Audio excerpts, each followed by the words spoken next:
Has everything you accomplished the last few days begun to sunk in yet?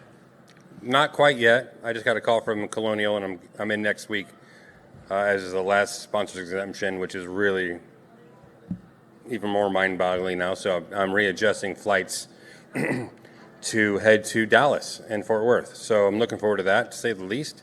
No, this week's been absolutely a dream.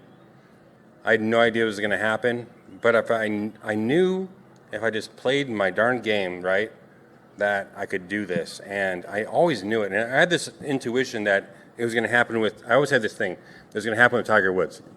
It really was. I always saw myself coming down the stretch with Tiger Woods, and I was like, I'm going to do it, even if I'm 45 or whatever it is. I'm going to come down the stretch in an event with Tiger.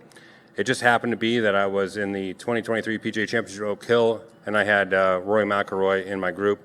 And I wasn't coming down the stretch to win, but at the same time, Sunday at a major with the crowd here at Rochester was unreal. Perfect. Thanks. We'll get through some questions. 5, 4, and 2, please. Hey, Michael. Congratulations. Thank you. Just the emotions finally caught up to you after the CBS interview, and you had to go into a tent and kind of take a breath. What did you think of as you took that breath? Yeah. I didn't cry when I had my kids. I cry for some reason. If you love golf, you know. I mean, I cry about golf, to be honest. I've cried only a couple times in my life. When I won the national championship in 2014 in Myrtle Beach at the Dunes Club, I cried. And then after that, my wife hasn't seen me cry until this week. And so if it makes any sense, that the one thing in the world that makes me cry is golf. So if that puts into context as far as how much I love the game, you know now. So it's everything to me. Obviously, I love my family and everything else and my job and everything, but golf's my life. I live it, breathe it. And I made sure of one thing in my life, that I was going to drive to a golf course every day, whether it was a caddy or an outside service kid or an assistant pro or a head pro or general manager. I was going to be at a golf course. And I came to a golf course today at Oak Hill and played in the PGA Championship. And what was it like as CBS showed you the tape from your home club with all the people celebrating and cheering you on? Yeah, it was the most people I've ever seen at O'Neill's ever. I mean, it was crazy. I mean, it's busy a lot because it's a great spot and the food's great and the drinks are great. Armando serves a fantastic cocktail. But to see how busy it was and to see they actually had looked like a watch party to me was pretty darn cool. And I can't wait to get back to them and celebrate with them. But sad to say, but not sad to say, is that I will miss them this week because I'm going to Colonial. So I'll see them next week. Michael, we asked you yesterday how much fun you're having. So I'll ask the same question right now. How much fun is this? It wasn't nearly as much fun today. I got some really bad lies starting on hole 1. I mean, the lie I had on 1 was ridiculous. And I make a bogey. No putts dropped in. I was rolling it the same. But as everyone knows, it's a golfer, right? Today they weren't breaking and dropping in the hole. They were going right over the edges. And I kind of knew it was going to happen. I mean, in my heart, I'm going, dude, for 3 days I've made a lot of putts, right? And I'm like, just stick with it. You know it's not going to last probably for 4 straight days. And so not to get too frustrated. So I almost kind of preemptively told myself, I'm not going to make everything today. Don't get frustrated with it. And I did, because I kind of knew what was going to happen. And I just kind of went through it. I was 2 over, made the hole-in-one out of nowhere, got back to even par, and I go, you know what? That's what you do. I hate being over par. That's just my deal, right? I hate being over par. And so I was over par by 2. I made a hole-in-one, got back to even. And then I made a really bad bogey on 16 to go back to 1, but then I made some crazy up and downs on 17 and 18, which I play as short par 5s, to finish at 1 over and to make a decent check. If at the start of the week someone were to have rattled off, like say Wednesday, if they were to rattle off all the things that have happened this week, what would you have told them? So I was at the Pittsburgh pub on Sunday night. Not one single person knew me. I'm going to go there in about an hour. and it's going to be on. We're going to have crazy good time tonight, and I look forward to it. And my life's changed, but my life's only changed in the better. I got my family, I got my friends, I got the people that really love me and care about me here. And it's an epic experience, and I couldn't thank the PGA, and I can't thank Oak Hill enough, and I can't thank you guys enough for being so awesome and enjoying the experience. You know, with those people at the Pittsburgh pub and, you know, the people on 18 chanting your name like that, your story has resonated with a lot of people here this week. Why do you think that is? I'm like the new John Daly, but I don't have a mullet, and I'm not quite as big as him yet, but, you know, I mean, so I'm just a club professional, right? I work, I have fun. I got a couple boys I love to play golf with. I got a great wife. Got great friends. I live the normal life. I love being at home. Love sitting in my backyard. My best friend in the world is my dog. Can't wait to see him. I miss him so much. It's ridiculous. My little black lab. Yeah, it's been a surreal experience, and I have this weird kind of sensation that life's not going to be quite the same moving forward, but only in a good way, which is cool. Two. Just thinking about your crew back home, your assistant pros, the whole squad at the course. What do you hope that they take away from your performance this week and your success? Well, I want to take all the assistant pros, not only at Arroyo Chabuco Golf Club, but all the assistant pros and head pros and future pros that are even thinking about getting into the golf business, to say, you know what, you have the opportunity to go play in your section championship and finish whatever it is, top 5, top 10, whatever it might be, to go to the national championship, and then there you finish on the top 20, you're going to come here or wherever it might be that year to play in the PGA championship. So the way I've always looked at it in my life is like, so you're telling me this, I'm going to finish top 10 in the Southern California championship, and then I go and finish top 20 in the national championship, and I'm going to be at a PGA championship, which is the major championship. The PGA of America gives you that opportunity. What an inspiration that is, right? And I've lived with that mantra, same way with the U.S. Open. I've always said if you shoot 69 in the local qualifier, you're to the sectionals. And then if you shoot 69-69 in the sectionals, you're probably in the U.S. Open. So 3 69s, you're playing the Open, right? That's how I've lived. I live on those kind of world terms where it makes reality easier. You don't have to go shoot 63, 63, 64, something like that to go do what we're doing. You just have to be real. You got to practice, and you got to commit your life to the game, and hope you have a supportive family like I do, and a club like I do. And if you don't, move on to the next club and find one that does. Let's go up to 12 and then 11. Michael, that was an all-world up and down on 18. Were you nervous over that putt, and did you know where you stood in terms of qualifying for next year's PGA? I had no idea. I made sure that I had no idea. I told my caddy John at the beginning of the day, well, I'm not going to look at leaderboards throughout the day, no matter what happens. Good, bad, or indifferent, I'm not looking. Because in the past, sometimes I get ahead of myself. I start booking rooms at hotels that I haven't even qualified for, and it's never worked out well. So I no longer get ahead of myself. I had no idea where I was, and if you put me at 120 yards out on 17, hitting my third shot, and if you put me on 18, hitting my third shot from that 40 yards side hill lie out of the rough to a tight pin on 18, and then you tell me I'm going to get up and down on both of those to make next year's PGA championship, there's no way in God's green earth I would have done it. So, lucky enough, I didn't look at the leaderboards. I was just grinding my butt off, and I did it. Great job. Can you walk us through what happened on 15?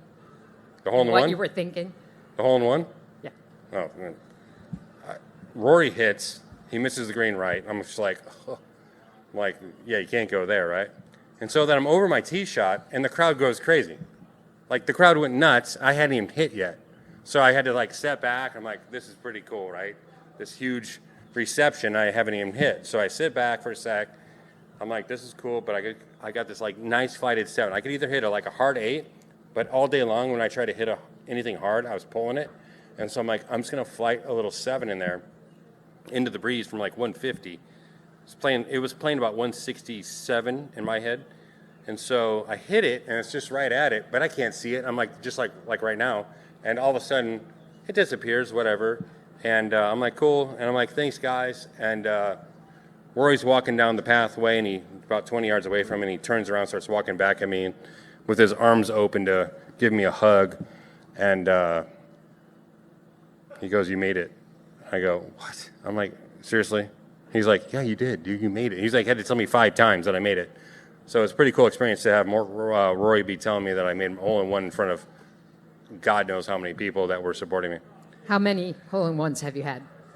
3 before, never in a tournament in my life. I've always talked about how I've never had one in a tournament, and the situation under that, I mean, that was it. I don't need to have another one. I'm good. Michael, before we take a few more questions, he here has something special for you.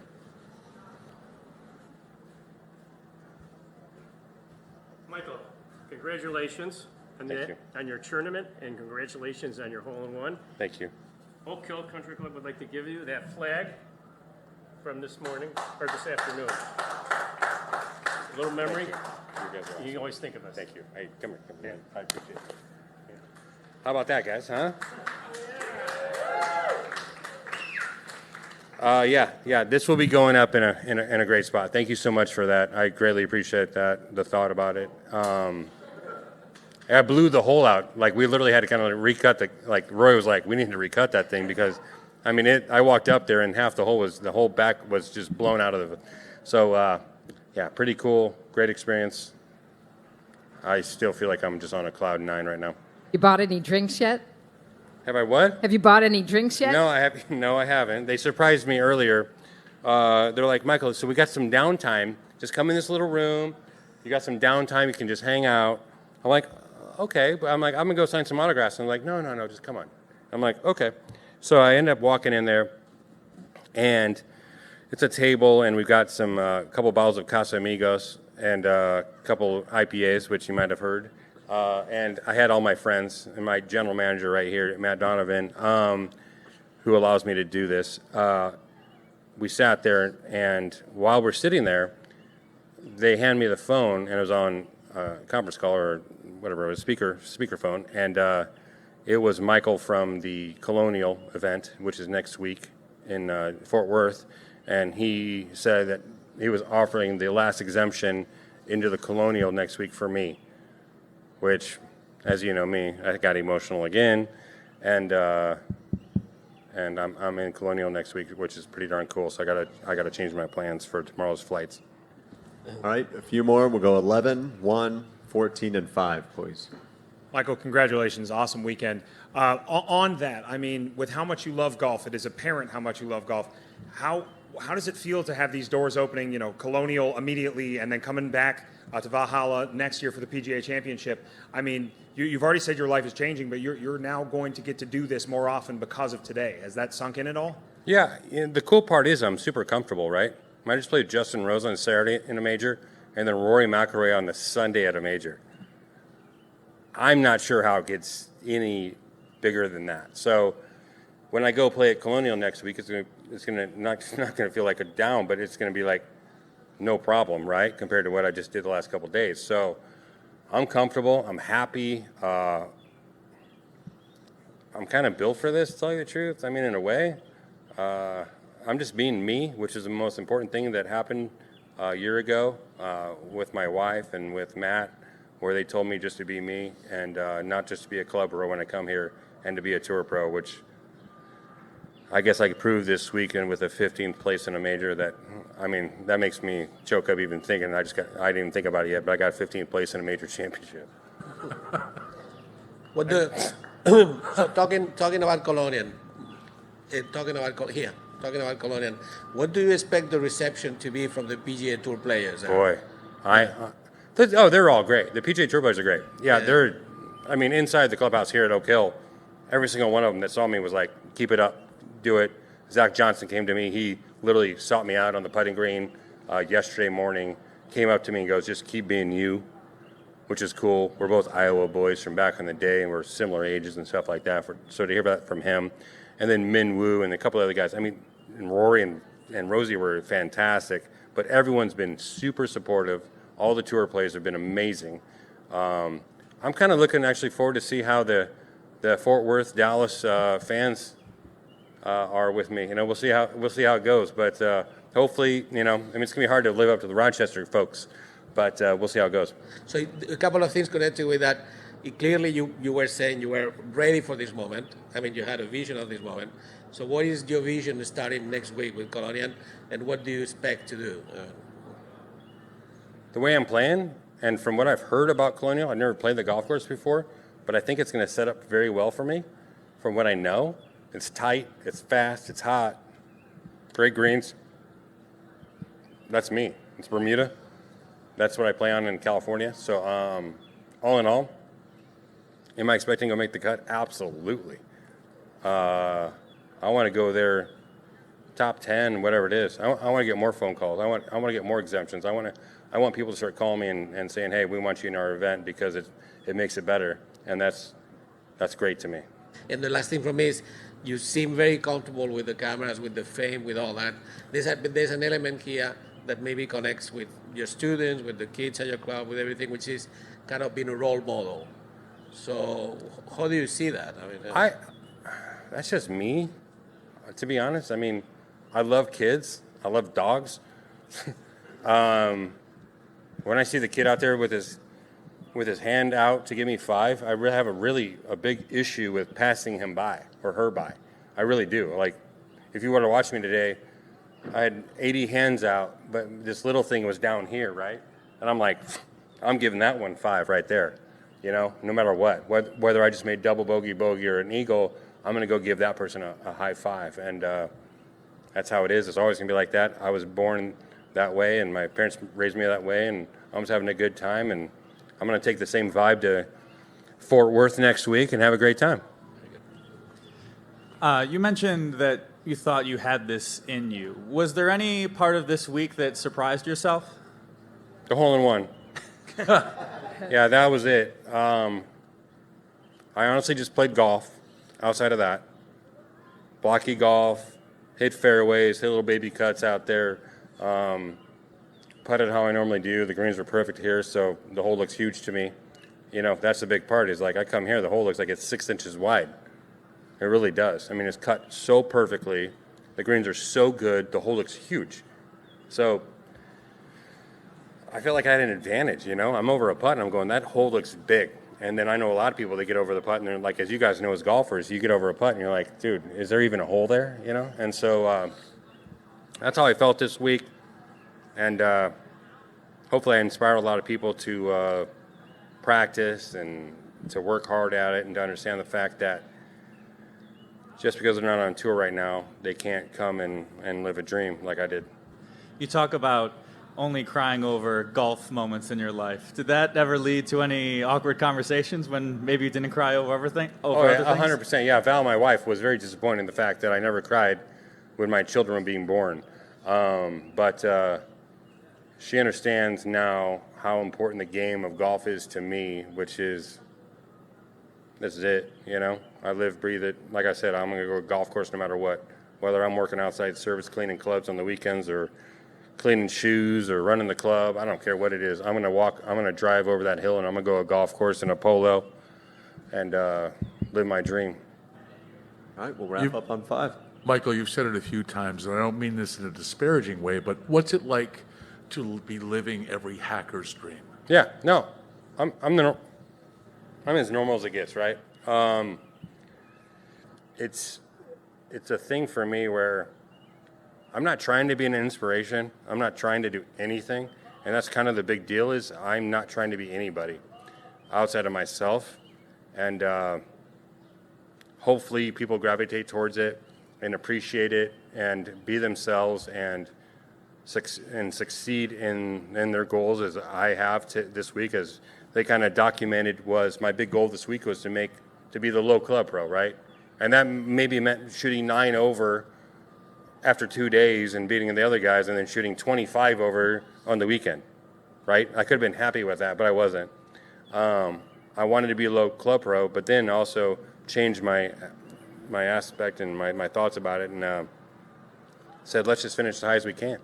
I didn't look at any leaderboards, and now that I know I'm 15th place and I made $288,000 or something like that, is insane that I did that playing golf. And I love the fact that I sit in my backyard by my fire pit with my kids and my dog, and I always sit there and I go, you guys, I always tell them this. I always say, do you guys know that golf built this? Golf fed you tonight. Golf has the yard. Golf supplied the home that I have in Orange County, California. That golf did this for you guys. And I always tell this to my kids, that golf did it. And golf just did a little bit more for me this week. And I know you've got a meeting at the Pittsburgh pub, so one more question. Just why now? Why do you think all of this has come together now at 46? I mean, and what might it have been like? Why now? I think I was the second best player at my high school. I played tennis.